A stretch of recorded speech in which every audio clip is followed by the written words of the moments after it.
Your roommate is stressing over ASU updates again. Same campus, same lectures, same expensive data. But somehow, some students are not just surviving, they are quietly building income systems on the side. Not luck, not scams, not shortcuts. Systems. Take Peter for example, a 200 level economics student in Enugu. He is not the loudest person in class. In fact, most people barely notice him. But every month, his phone lights up with payments, more than what some full-time workers around him earn. And the strange part, nothing about it was taught in school. He just started noticing something simple. Students don't lack money opportunities, they lack systems that connect them to demand. In 2026, four quiet student-based income systems are becoming more common on Nigerian campuses. Not viral trends, not social media hype, just practical ways students are turning everyday problems into services. One of them is what you call AI-assisted content work. A lot of small business owners, Instagram vendors, real estate agents, local service providers are overwhelmed. They know they need online presence, but they don't have time to manage captions, replies, and content planning. Some students step in. They don't write everything manually anymore. They use AI tools to speed up the process, then refine the output to match the client's tone.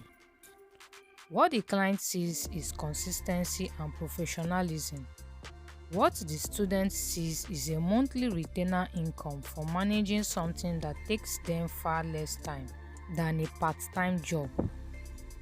Over time, a few clients alone can cover transport, feeding, and basic living costs, sometimes more.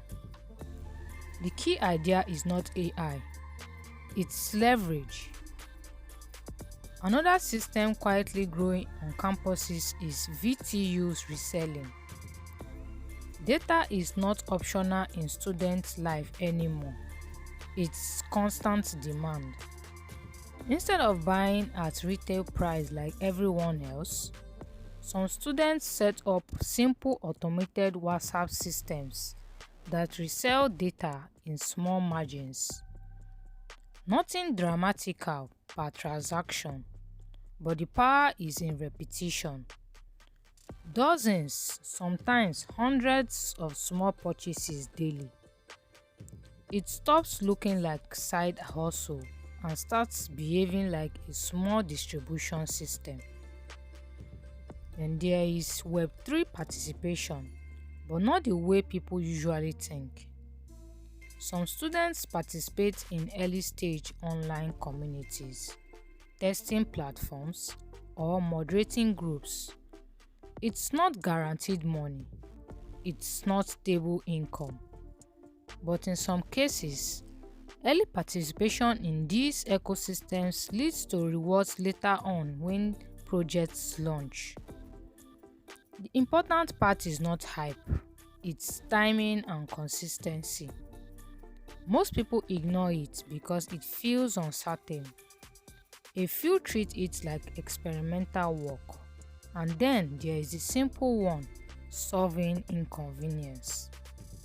On campus, people pay to avoid stress, queuing for clearance, handling forms, running small errands, late night food delivery when everything is closed. It doesn't look like a business at first, but when organized properly, it becomes a service network built on trust and availability. No office, no capital. Just solving problems people don't want to deal with. Now here is the real difference between students like Peter and everyone else. It's not intelligence, It's exposure to systems thinking early. One group waits for graduation before thinking about money. The other group quietly builds experience while still in school. And over time, that difference compounds. The question is not whether opportunities exist in 2026. They do. The question is whether you notice problems early enough to build something around them. Because in the end, the people who win are not the ones chasing money directly.